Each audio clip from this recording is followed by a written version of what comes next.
no aflojar. Es el momento en el cual las provincias van a recuperar su independencia económica y finalmente su independencia política.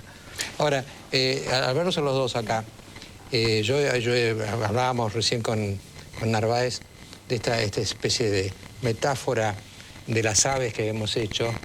Uno lo ve a usted como radical, como paloma, ¿cierto? Los radicales, yo creo, Nito, que los radicales como de alguna manera sospechan que les puede llegar a tocar el próximo gobierno, tratan de que la transición sea lo menos terrible porque ¿qué les van a dejar si no? ¿No es cierto? Es bastante razonable, ¿no? Ahora, María Eugenia está en el grupo de Lelita Carrió, que más bien parecen halcones. ¿O usted no ve ninguna diferencia con él? ¿No hay matices con él y con ellos, nosotros digamos? Trabajamos mucho, yo trabajo mucho con Gerardo Morales, que no tiene una posición tan suave tampoco.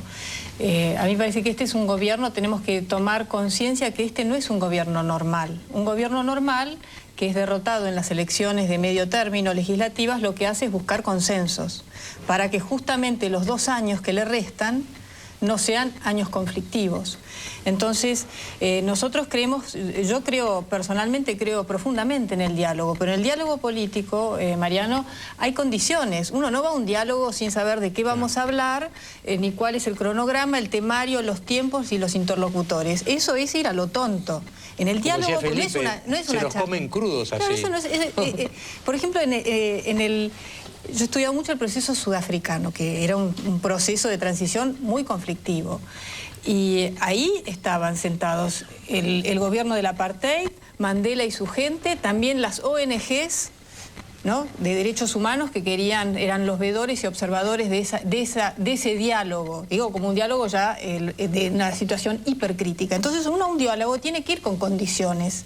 No puede ir al diálogo que a ver qué pasa. Entregarte, ¿no? Entonces me parece que en toda negociación política uno tiene que fijar cuál es la agenda, el temario, el para qué, y qué está dispuesto cada uno, cuándo son las de cada lado, ¿no?, que pueda poner condiciones. El gobierno y la oposición tenga que ir ahí a bendecir lo que le dicen. Entonces, en ese tipo de diálogo tonto, no. Un diálogo en serio, sí estamos dispuestos. Bueno, ya estamos haciendo un esfuerzo muy grande, todo el arco opositor, ¿no? Porque yo recién lo escuchaba de Narváez y usted decía, bueno, de un lado está Kirchner y del otro lado está la oposición. Kirchner, no. De un lado está el Partido Justicialista, donde está Kirchner, donde está de Narváez, donde está Solá, donde está Reutemann y todos los dirigentes del Partido Justicialista que se tiene que hacer cargo de lo que está pasando en la Argentina.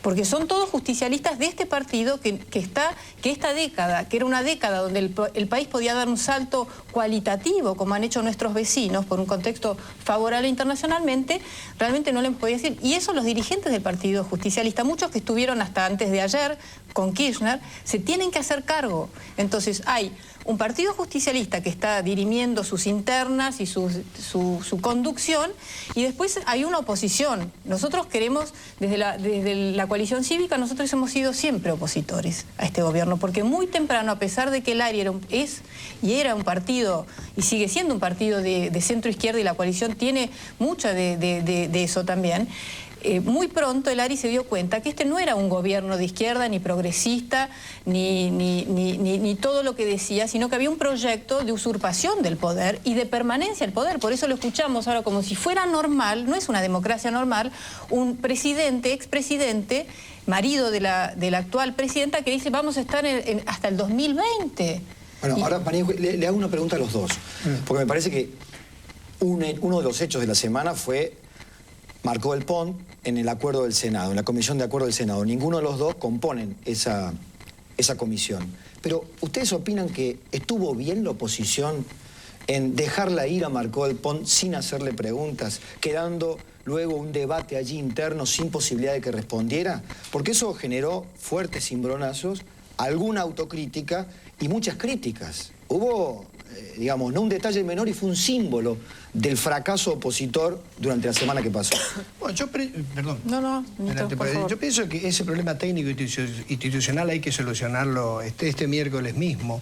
Que se haga, que tenga el costo político el gobierno. Nosotros entendemos realmente que se vote en el recinto, entendemos que se ha violado el reglamento del Banco Central, que se está violando la ley. Hemos hecho presentaciones judiciales, inclusive penales, Y yo creo que hay que terminar, este problema técnico institucional hay que terminarlo y que se termine votando. Hacemos autocrítica si hay que hacerla, pero también había que citarla con urgencia, porque con urgencia salieron los fondos del Banco Central al Tesoro Nacional. Y sin haber pasado por el Congreso, como ya se hizo con los 10.000 millones de dólares que le pagaron al Fondo Monetario Internacional y como ya se hizo con 2.500 millones de dólares que se pagaron por Bodé en 2012, hace 3 meses nada más, y lo hizo Redrado también.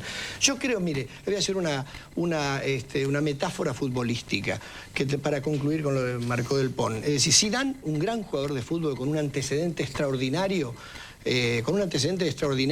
con un currículum extraordinario, le pegó un cabezazo a Materazzi y lo echaron porque violó el reglamento y estaba en la final del Mundial. Que el gobierno se haga cargo con ese antecedente de una persona que violó el reglamento y violó la ley. Pero hay que culminarlo este miércoles. Yo les preguntaría esto a los dos, ¿no? ¿Es manejable, o, digamos, es viable un Senado en el cual tenemos 35 y 2 golondrinas que van y vuelven y vuelven? ¿Se puede manejar eso? Hemos estado reflexionando mucho respecto de este tema. Y en realidad, hablar de la oposición como un bloque de 37, evidentemente, no somos un bloque de 37, somos un grupo de senadores no oficialistas y opositores donde tenemos algunas coincidencias y muchas divergencias. Y eso se va a ver semana a semana. Entonces, lo que hemos decidido es que nosotros tenemos que definir esos 5 temas fundamentales para el país en los que nos vamos a poner de acuerdo. Y no hacerle creer a la sociedad que tal vez, porque hemos dicho, cuando nosotros nos juntamos para tener mayoría en todas las comisiones, para poder definir la agenda parlamentaria, cosa que en los últimos 6 años, como éramos absoluta minoría, el gobierno manejaba la agenda que se discutía en el Parlamento y era una agenda donde siempre era favorable al gobierno y se levantaba la mano y se votaba. Eso va a cambiar, porque en las comisiones ya... Esta es la tensión que hay en el gobierno. Ha perdido la mayoría y la conducción de las comisiones. Entonces, pero nosotros no tenemos coincidencias en todos los temas. No solamente en el de Marcó del Pont, que se vio la semana pasada, que no había coincidencia entre los 37 senadores, sino en otros. Entonces, los temas que hemos fijado y que los estamos discutiendo, pero que a mí me parece que son centrales, uno es el impuesto al cheque, que es el primer paso, un paso pequeño pero importante y simbólico, de restitución del federalismo político y económico, porque si las provincias están asfixiadas económicamente, como el gobierno ha hecho que estén asfixiadas en los últimos 6 años para que después tengan que ir a suplicar que les den los fondos para pagar los sueldos a fin de mes y alinearse, someterse políticamente, bueno, eso con este paso nosotros vamos a ver la semana que viene muchos senadores que votan habitualmente con el oficialismo que van a votar con la oposición, con el impuesto al cheque. Aunque la presidenta lo veta. Otro tema fundamental es el INDEC. Y acá quiero referirme al tema del Banco Central, porque el tema no es Marcó del Pont. El tema es que el gobierno nos viene mintiendo desde hace 3 meses diciendo que necesita manotear las reservas del Banco Central para que la Argentina acceda al crédito al 6%, como hacen otros países, y no al 15%. Y realmente ya el Fondo Monetario se lo dijo a Vudú hace unos meses. Hasta que no se inseren las estadísticas nacionales, nosotros no vamos a volver a un sistema a prestarles dinero. Y eso es lo mismo que van a decir todos los banqueros y todos los países que nos pudieran dar crédito. Y uno ve que hasta el 2007, antes de que se interviniera el INDEC, la Argentina tenía el mismo riesgo país que Brasil y accedía a crédito al mismo 6%. Hoy Brasil sigue siendo el riesgo país 200 y la Argentina se cuadruplicó a 800. Entonces, aunque le paguemos a los bonistas, que son bancos locales, además tenemos que decir, la mayoría son bancos locales, banqueros amigos de este gobierno. 2.592 millones de pesos. No son acreedores externos. No es una urgencia, perdón, María Eugenia, pero no es una urgencia que hay que pagarle. 2.592 millones de pesos van destinados a los Bodén 12, que es la deuda que se hizo cargo del Estado Nacional de los banqueros. Esa es la urgencia por pagar esta deuda. Entonces, la realidad es que la Argentina, si quiere recuperar el crédito, la credibilidad, ¿no?, y la confianza, tanto interna como externa, tiene que sincerar todas sus cuentas. El INDEC, el presupuesto, y ahí podemos empezar a hablar. Así, poco a poco, vamos a poder acceder al crédito a tasas razonables. Pero antes no, eso es una gran mentira. Y tener manotear las reservas del Banco Central, que no es solamente la violación de un reglamento, es a la Constitución. La Constitución dice que el Banco Central depende del honorable Senado de la Nación y que el Banco Central no puede tomar decisiones sin la aprobación del honorable Senado de la Nación.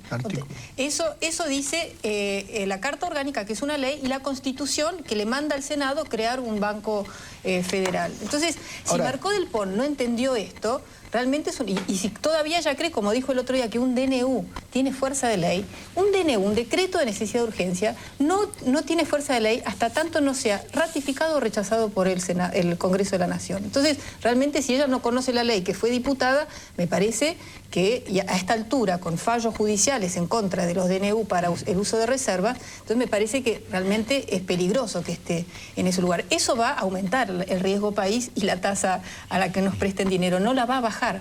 Ahora, perdón, sin querer ser didáctico,